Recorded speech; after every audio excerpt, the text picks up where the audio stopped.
Hello and welcome to this exciting episode of Sattology Debunking Mythology, and welcome Mr. Gordon and Mrs. Gordon.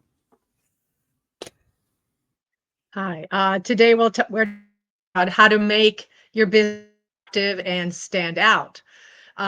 So my first question to you would be, how do you streamline operations for productivity? Great question, and again I'll refer back to our work in the past.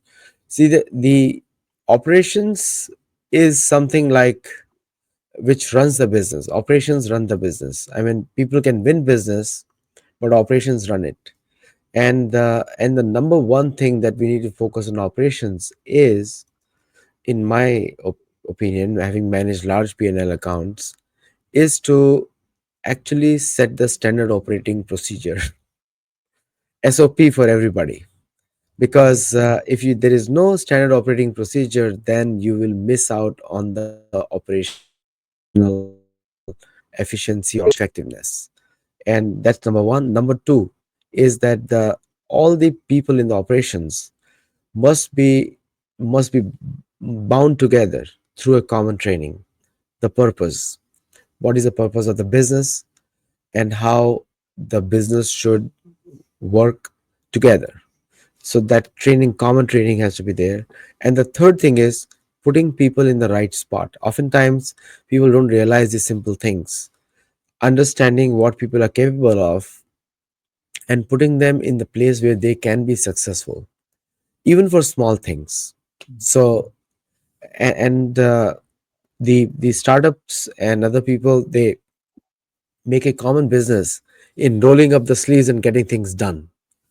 Rolling up the sleeves and getting things done doesn't build a business operation. It is individual excellence. It has nothing to do with the organizational capacity.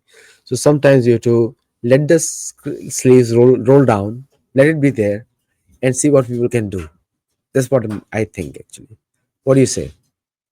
No, that's a great point, and I think back to my time in the military. My title was actually operations and training, so it was both of Uh-huh. those. And the military does a great example because you have to take a test to get a score to qualify. Again, it's not 100%, but it qualifies people for certain jobs. Then you go through basic training, then you go through a technical skill. So at that point, you're able to determine, like you said, which people are going to be effective in which position. And if they're not, then you switch them to something different based on your observations. So when you make it through, in most cases, it's like a year of training. You've already been assessed, you've been determined where you're going to best suit the operation. And then the training entails based on your skill set. If there are people that need additional training, like the communications field is very specific. Like people will learn maybe one language, they have an aptitude, they learn more. So exactly what you're saying is the model that the military uses as well, and that gives them the most effective people in each position. It seems very logical to me because oftentimes when the startups or executives, they start doing the things, I mean, in the big corporates it's not seen because the roles are very clearly defined. Mhm. But in the small businesses, and especially in the startup world, or a medium sized business, this is the problem. No, you're absolutely correct. And then leads us to the, empowering your team. How do you empower your team? Because that is the next step. So you might hire the right people, you might have the right people. How do you go about empowering them to be? The best empowerment in the world is money, number one. And it nothing speaks louder than money. But at some point of level, at some point of time, the second biggest empowerment is creating a good work culture. I'll give an example. Non-profits have the highest employee retention rates, highest, and the salaries are not that high. So the Mhm. purpose of the non-profit motivates more people than money in those organizations. And then, because the money is less, so the perks are higher in terms of mutual respect, team bonding. So in the end, whether money is high or low, what I'll say is that create a good team bonding amongst the team members. And when the even if the money is less, but the mutual interdependence in personal life as well as professional life makes startup works. I've seen many successful startups who maintain very good family relations amongst each other, even though the pie is less, money pie is less, but the organizations grows, and with that the money also flows. Great point. Because again, as you stated, it's not just the money. It's a more pronged approach. So it's the money plus. Because as we know, people when they leave a job, it's not because money. It's many other things. So the money definitely entices people. People need money to live, take care of their family. But then it's all the other things you mentioned: the teamwork, a culture, the environment. And if you have the money, it's like a double bonus. True, absolutely. And most of these startups, like if you look at the employees working in Red Cross and other places, blood banks, money is less, but the heart fulfillment is very high, very very high, and that's why people stay together. People work for 20 years, 30 years without asking a pay raise. You're absolutely correct. Yeah. Okay. And this brings us to the next one. How would you say you differentiate with a strong, unique selling point? USP is runs business. USP runs business, and that's how companies spend a lot of money in. It is an old marketing cliche: segmentation, targeting, and positioning. Old cliche, and that never fades. That logic never fades.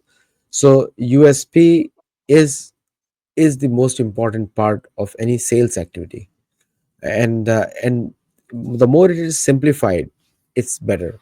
Like, I'll give you an example, that Steve Jobs, when he designed the iPhone, he designed it for simplicity. And virtually most of the non-development world, software developers prefer Android for many reasons. But for the non-development world, Android is the phone to go. Sorry, iPhone is the phone to go because of its inherent simplicity.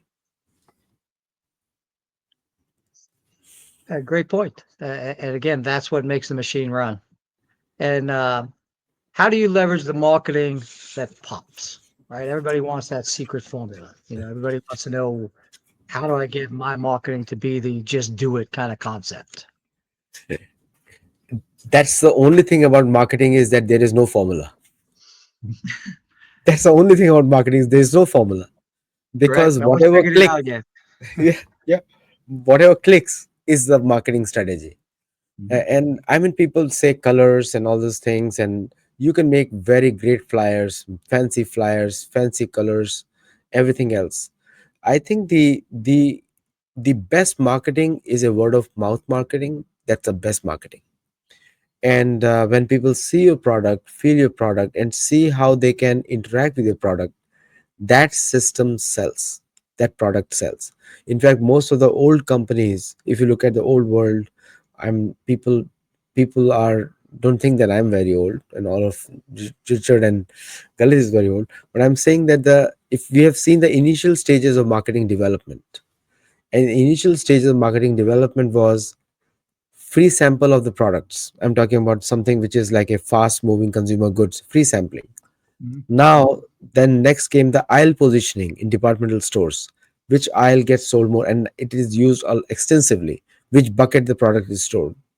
Now, the third phase of marketing, which is today, is reviews online, and then people go to shop the market, to shop in the store, or reviews online, buy online. So marketing behaviors have changed. I think the most important thing we can do, or people can do, is make your, so the colors definitely matter, physical appearance definitely does matter, Mhm. but the functionality advertisement is what is lacking nowadays. And people don't look at the product, they read through the description first nowadays. So that's where the people have to stand out. The good technical copywriting of the product is the most important key, I think, and that Oh, well comes from said. the. Yeah, well said. And as you stated as well, the flip side, the consumer has changed. So Yes, some say they're educated, some say, whatever terms you use, it's different. And the old school marketing doesn't apply to this modern market, especially you have people in the group 16, 20 years old spending tons of money. And so people say, well, they're not going to be doing an advanced thing, but 20-year-olds are spending money on high-end items, to include cars and electronics and training. true, true. I've seen a lot, like the buying behaviors across the across the latest newest generation is more focused on functionality, and also it which it connects to their current reality. Maybe they're inspired by some game, they're inspired by some things which you and I cannot even relate to. Right. And that's where the product marketing goes for those audiences. For older audiences, experience matters. What's the experience? What's the rating? Usually the younger crowd may not check too much on rating, even though I've seen some individuals doing amazing research on young people, amazing research, like they can take out everything forward backward about their product or service. But Exactly. still, for them, the looks matters more than anything else for the time being. Mhm. And it changes every day. Marketing is something which changes constantly. Yeah. Correct. All right. So this brings us to our last question. How would you say you innovate constantly? Innovation comes from past. I've said it a million times, because when people, you can only innovate on something which is you have already experienced on. So innovation is built on experience. So an older product becomes a newer product, like for example, petroleum based cars, gas based motors, now battery based motors. Now slowly is going to change to something else, which is hydrogen fuel cell. And it's innovation constantly going on for other things also, like for example derived products. Maybe a financial derivative is a product itself. So how people's usage, and also what is their status of the current economy, then you build your products from the past, not from the future. You design for the future but build from the past. The best way to innovate constantly is to invest in a new way of thinking in your own self. That when you have a fresh perspective, you think have fresh ideas. And I think again that mindset thing comes in, that if you have an old mindset, you'll not design new products. Mhm. You'd have a new mindset to design new products. And that's where the innovation happens. Innovation is continuous, it never stops. People may say that innovation is not happening now. No, it is happening. Leaves are growing every minute, and this is natural phenomena. But same way, the product also goes over improvement every single day based on the needs. Yeah, and that's exactly where the transcending the mind experience with learn, think, share comes in, because the success you have today isn't guaranteed tomorrow. So things True. are changing. So Absolutely. therefore, so like you said, we provided this training knowing that, because especially the people who are in high level positions have been doing it for 40, 50 years and it's worked, right? They're successful. And that's the people that need to open their mind to the evolutions, the change, whatever words you use. And sometimes it's innovation on the old, and sometimes you have to take a completely new direction. You have to blaze a trail, a new trail, which products do often. But either way, it's that you have to look at your market and see what's going to work best. Do you take your product and do you improve upon it, or do you have to look at the supplementary kind of product or market? And the transcending the mind experience definitely is what people need to see how to grasp the today, which is already the future. The future is happening right now as we speak. Things are changing. They announce it tomorrow, they'll announce it next week, but those changes have already been in the pipeline. True. Absolutely. And you said the right thing, that the future product development is happening right now, but also it's changing. The product development processes are changing. The ideation time frame is less, and the conception time frame is less, and also the time is less for marketing too, because somebody else is coming. So all Mhm. three are compressed, like you look at the movie and we normally watch it at 1x, but right now the movie is going on 2x. And the innovation and everything is happening so fast, as if, like, I sometimes feel the time is running out for many people are in a hurry. And that also means that the people have to think faster, do things faster. So from ideation to launch, time frame is shrunk by twice, two times. So what people used to take 2 years, it takes 1 year now. Or it takes 6 months, we take 3 months now. So and with the AI, things are going to get even more faster, considering that we are talking about singularity in 2029. So it's a lot of things changing and very fast. No, absolutely. And our friend Larry Namer, I talked to him yesterday, and he said that exact thing. And he said that what would take him a week or 2 weeks to review a script, rewrites, and stuff like that, he said with AI, he can do it within a couple of hours. And of course, he said that, as we all know, that people get all caught up that, oh, AI is going to replace. He said that's not replacing anything. He said it just condenses the grunt work, the work in the trenches. It just condenses it down, and then he reviews it like he always would. But the going line by line, they don't have to do anymore.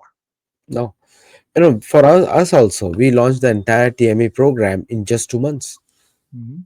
From conception to launch was just 2 months, and even that delay was due to our own timelines, our own business.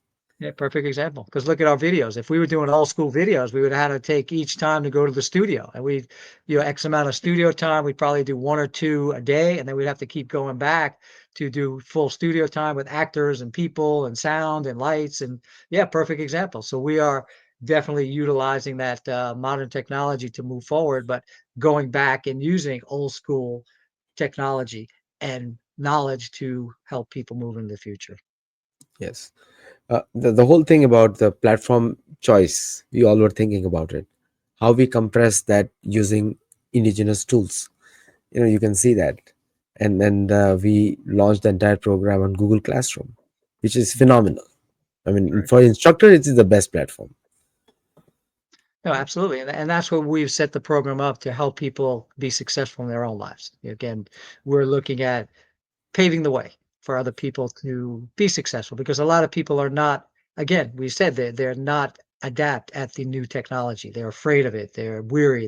They don't want to put their foot in the water. And we'll help them. We'll help them understand how to use it to better their life. because they have to.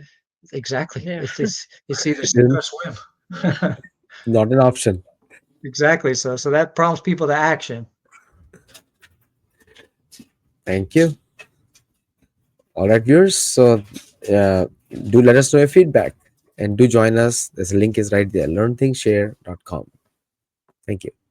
Thank you. Thank you, everyone. Bye.